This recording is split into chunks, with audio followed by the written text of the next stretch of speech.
Hello students, today we are going to discuss about genes। तो जैसे आपको सबको पता है कि जीन्स कहाँ पर होते हैं। जीन्स होते हैं सेल के न्यूक्लियस में। और ये किस लिए रिस्पॉन्सिबल होते हैं? ये रिस्पॉन्सिबल होते हैं हेरिडिटी के लिए and they also control the function of the cell.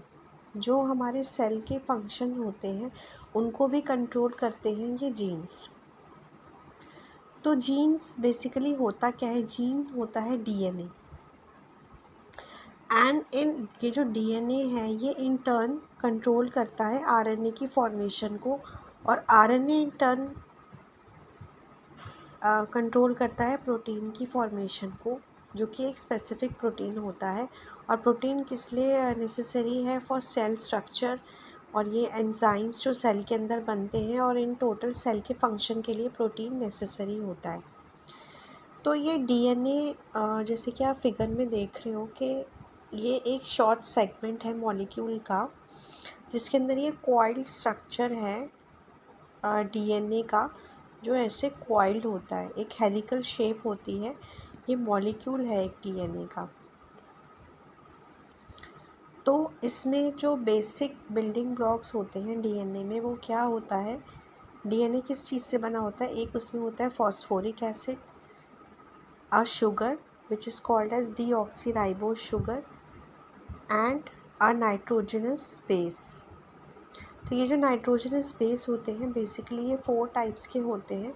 इसमें होता है 2 प्यूरीन्स एंड प्राइमरीन बेसिस। तो जो 2 प्राइमरीन बेसिस होते हैं वो होते हैं थायमिन एंड साइटोसिन, और जो प्यूरीन बेसिस होंगे वो होंगे एडेनिन एंड ग्वानिन। ये होते हैं हमारे डीएनए में। तो जो फॉस्फोरिक एसिड एंड एक डीऑक्सीराइबोस शुगर है, ये फॉर्म करता है helical strands and the basis lie between the 2 strands and connect them. जैसे ये हेलिकल स्ट्रक्चर होगा हमारा डीएनए का, एक हेलिक्स ऐसे होगा, एक हेलिक्स ऐसे होगा। तो बीच में इनके हमारे ये जो नाइट्रोजनस बेसिस होते हैं ये बीच में होते हैं। तो जो इसकी जो डीएनए है वो किससे बना होता है? वो बना होता है न्यूक्लियोटाइड्स से। तो ये न्यूक्लियोटाइड्स होते क्या हैं? The first stage in the formation of DNA is to combine 1 molecule of phosphoric acid and 1 molecule of deoxyribose, जो शुगर होती है डीएनए के अंदर, and 1 of the 4 bases to form and nucleotide. तो ये 3 चीज़ों से हमारा न्यूक्लियोटाइड बनता है। एक होता है जैसे ये फॉस्फेट, दूसरा आ गया हमारा एडेनिन जो कि हमारा नाइट्रोजनस बेस है, और फिर हमारी एक आ जाती है शुगर डीऑक्सीराइबोस। तो ये मिलके एक पूरा न्यूक्लियोटाइड है। यही जो न्यूक्लियोटाइड के पेयर्स हैं यही पूरा स्ट्रक्चर जो है हमारा डीएनए का बनाते हैं, जिसको हम जीन बोलते हैं। इसको हम बोलते हैं डीऑक्सी एडिनाइलिक एसिड। ये एक न्यूक्लियोटाइड है जिसके अंदर हमारा नाइट्रोजनस बेस है एडेनिन। तो ऐसे ही जब नाइट्रोजनस बेस चेंज हो जाता है तो ये जो नेम है वो भी हमारा चेंज हो जाएगा। अब ये देखिए इसमें जो सिंबॉलिक स्ट्रक्चर है इसका, जैसे ये एक है एक फॉस्फोरस, ये एक शुगर डीऑक्सीराइबोस, और ये एक नाइट्रोजनस बेस जिसको हम एडेनिन बोलते हैं। अब सेकंड स्ट्रक्चर में फॉस्फोरस, शुगर एंड एक नाइट्रोजनस बेस थायमिन। तो इसका नाम हो जाएगा डीऑक्सीथाइमिडाइलिक एसिड। ये एक अगेन एक न्यूक्लियोटाइड है। एंड इसके बाद जो हमारा नाइट्रोजनस बेस है ग्वानिन, तो ये हो जाएगा डीऑक्सीग्वानिलिक एसिड। और यहाँ पर साइटोसिन जो हमारा है तो डीऑक्सीसाइटिडिलिक एसिड। ये 4 सिंबल्स हैं न्यूक्लियोटाइड के। ये जो है पूरा ये न्यूक्लियोटाइड के लिए एक सिंबल बनाया गया है। अब इसके बाद जो है हमारा अब ये देखिए ये पूरा डीएनए का स्ट्रक्चर जो एक सिंबॉलिक स्ट्रक्चर है वो बनाया है मैंने। इसमें अरेंजमेंट ऑफ डीऑक्सीराइबोस न्यूक्लियोटाइड्स है। इसमें ये है डबल स्ट्रैंडेड डीएनए। तो यहाँ पर एक फॉस्फोरस, एक शुगर, अगेन फॉस्फोरस, तो ये सारा इंटरकनेक्टेड है। ये एक स्ट्रैंड है, ये टॉप स्ट्रैंड हो गया, ये दूसरा स्ट्रैंड है। तो ये साइटोसिन है, जैसे कि मैंने आपको बताया था कि दो जो स्ट्रक्चर्स होते हैं डीएनए के स्ट्रैंड्स होते हैं, उनके बीच में हमारे ये नाइट्रोजनस बेस होते हैं। ये साइटोसिन ग्यूआनिन, या अगेन साइटोसिन ग्यूआनिन, ये ग्यूआनिन साइटोसिन एडेनिन थाइमिन। तो ये इसका क्या है, ये है सीक्वेंस। ये C G again GC, TA, CG and TA, ये हमारा सारा सीक्वेंस है। और इसमें ये ध्यान देने वाली बात है कि जो साइटोसिन है वो हमेशा पेयरिंग करेगा ग्यूआनिन के साथ, और जो एडेनिन है वो हमेशा पेयर करेगा थाइमिन के साथ। ये एडेनिन साइटोसिन के साथ पेयर नहीं बनाएगा, ग्यूआनिन के साथ पेयर नहीं बनाएगा, ये ओनली थाइमिन के साथ पेयर बनाता है। और ये जो बीच में ये जो डॉटेड लाइन्स है, ये है हाइड्रोजन बॉन्ड्स। तो ये जो एक स्ट्रैंड होता है डीएनए का, उसमें होते हैं 10 pairs of nucleotides are present in each full turn of the helix of a DNA molecule. अब इसमें जो मेन जो चीज़ आती है वो आती है genetic code. When the two strands of a DNA molecule are split apart, this exposes the purines and pyrimidine bases projecting to the side of each DNA strand. Consists of successive triplets of bases, that is, each successive basis is a code word.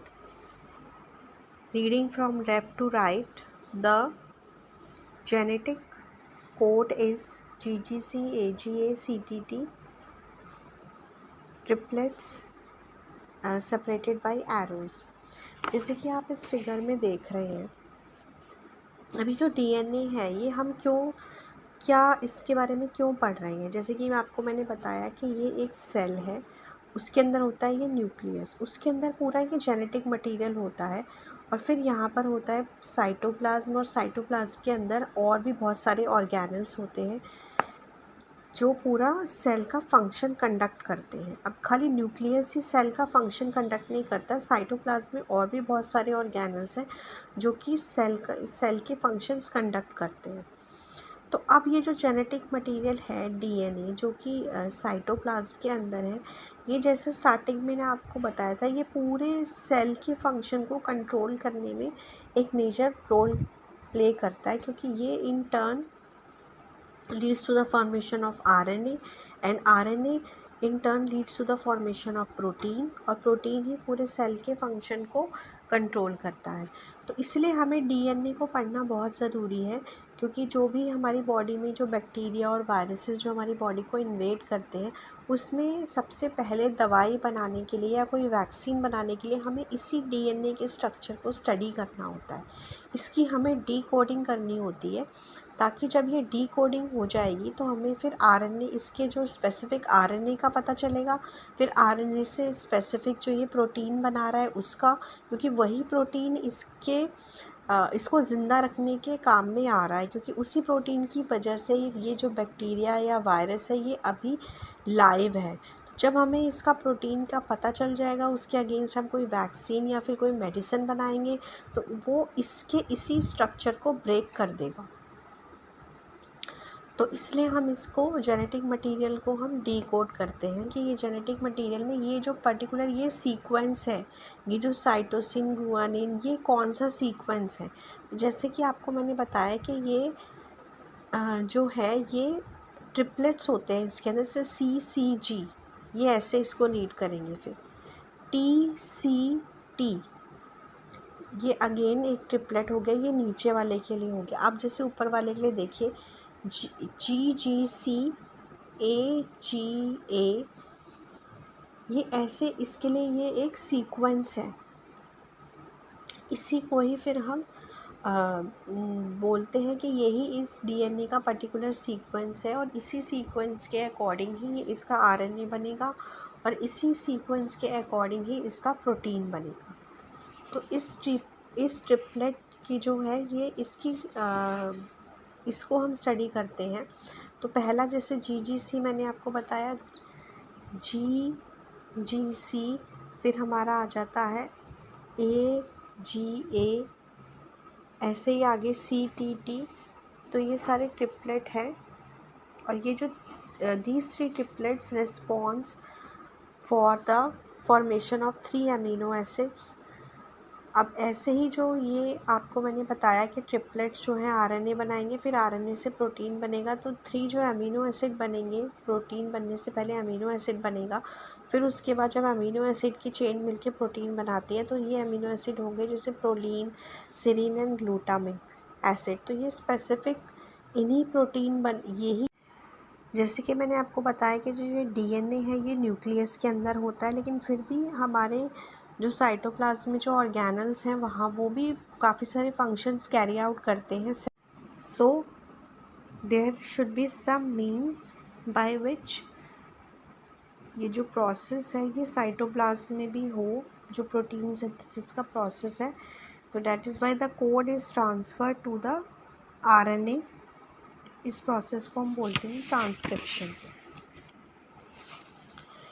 तो the RNA then diffuses from the nucleus through the nuclear pores into the cytoplasmic compartment where it regulates protein synthesis। अब cell है, cell के अंदर से nucleus था, nucleus के अंदर DNA है, वहाँ से इसका जो ट्रांसक्रिप्शन हुआ, फिर मैसेंजर RNA था, वो न्यूक्लियस के अंदर से जो न्यूक्लियर पोर थे वहाँ से निकल के साइटोप्लाज्म में आ गया है। अब वहाँ पर प्रोटीन का सिंथेसिस होगा और उसके बाद जो सेल के जो बेसिक फंक्शंस हैं, जो भी जिस चीज़ के लिए वो प्रोटीन है, वो फिर लेटर ऑन वो फंक्शंस कैरी आउट करेगा। तो डैट इज़ वाई यहाँ पे RNA बना, फिर RNA से प्रोटीन बना। अब RNA का सिंथेसिस कैसे होता है? During the synthesis of RNA the 2 strands of the DNA molecule separates temporarily। One of these strands is then used as a template for synthesis of the RNA molecule। अब जैसे कि आपको मैंने बताया था कि 2 strands होते हैं वो अनकॉइल हो जाते हैं, उसके बाद उसमें से जो एक टेम्पलेट होता है वो यूज़ होता है इन द फॉर्मेशन ऑफ सिंथेसिस। और ये जो सिंथेसिस है ये कौन करता है? इसमें जो मेन एंजाइम होता है वो होता है RNA पॉलीमरेज एंजाइम, जो कि ये कैरी आउट करता है। तो इसमें जब the code triplets in the DNA cause the formation of complementary code triplets in the RNA, जिनको हम कोडोन्स बोलते हैं। तो इसमें जैसे कि मैंने आपको फिगर में शो किया था कि जो हमारा डबल हेलिकल स्ट्रक्चर है उसमें जो जैसे ये टॉप जो स्ट्रैंड है इसी के कॉम्प्लीमेंट्री जो है नेक्स्ट टेम्पलेट बनना शुरू होगा, जो RNA का टेम्पलेट होगा। और ये कौन करता है? RNA polymerase. वो इसका कॉम्प्लीमेंट्री टेम्पलेट बनाएगा। तो उसमें क्या डिफरेंस होगा? फॉस्फेट होगा। ये जो शुगर है डीऑक्सीराइबोज, इसकी जगह पर जो शुगर होगी वो डिफरेंट होगी। और ये जो बेसिस होंगे ये भी इसमें सिर्फ एक बेस से डिफरेंट होता है, वो होता है यूरेसिल। इसमें थायमिन की जगह जो बेस यूज़ होता है वो होता है यूरेसिल। तो अगेन साइटोसिन टीम अप करेगा ग्लूआनिन के साथ, but adenine will form base with uracil. तो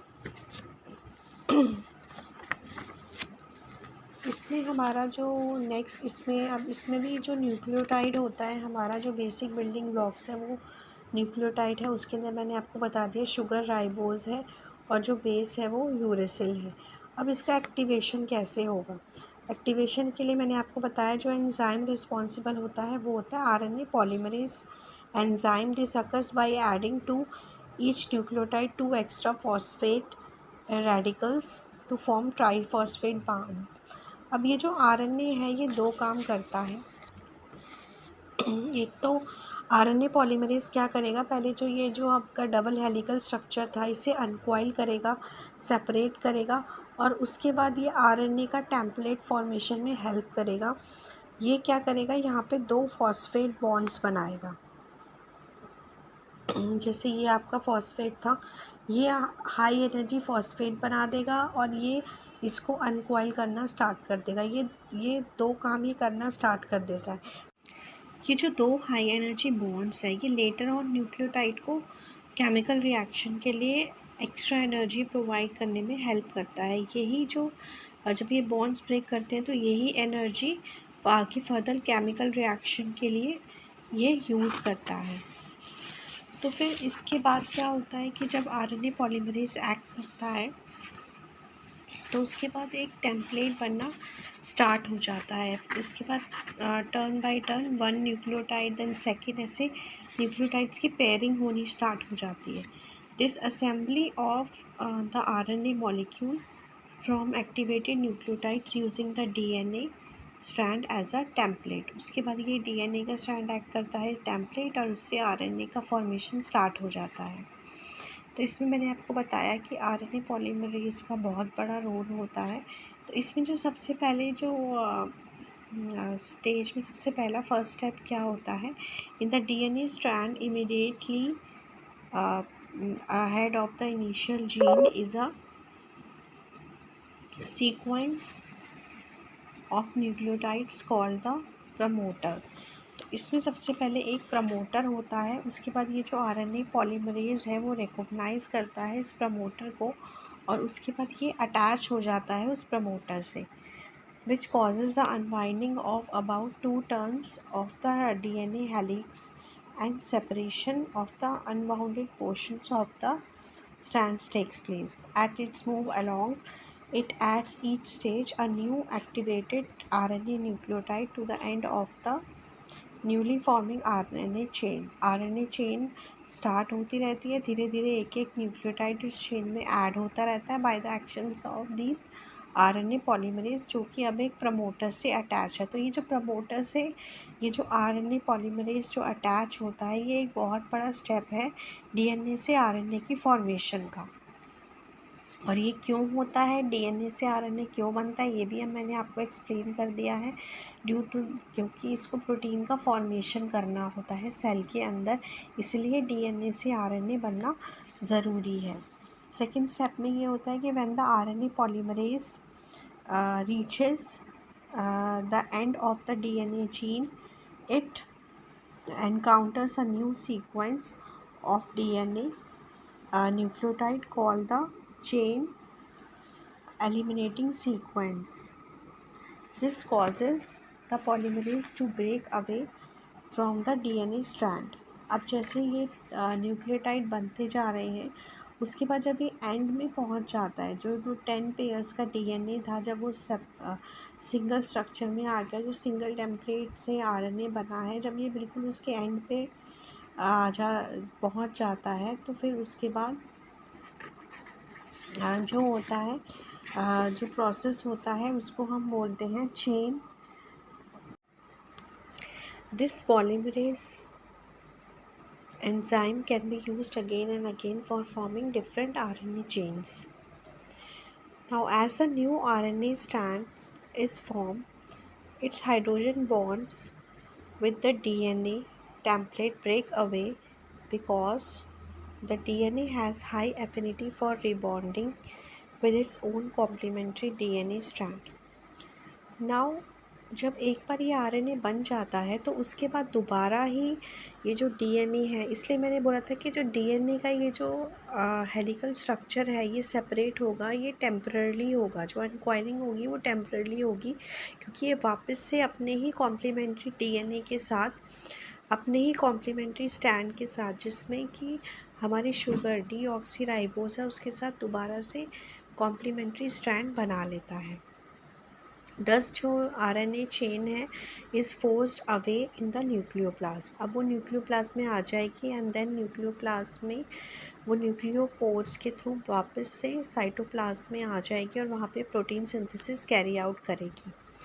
अब क्या होता है, जो आरएनए बना है बेसिकली ये 3 टाइप्स का आरएनए होता है। मैसेंजर आरएनए क्या करता है, ये जेनेटिक कोड जो है वो साइटोप्लाज्म तक लेके जाता है for the formation of protein.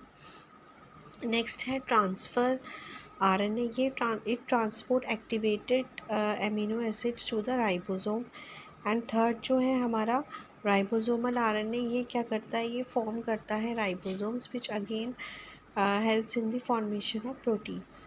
जो नेक्स्ट वीडियो में मैं आपको बताऊंगी कि कैसे आरएनए से प्रोटीन का फॉर्मेशन होता है। इस वीडियो में मैंने आपको बताया है कि डीएनए से कैसे आरएनए बनता है। एंड अब जो नेक्स्ट वीडियो होगा उसमें मैं आपको बताऊंगी कि आरएनए से कैसे प्रोटीन का सिंथेसिस होगा।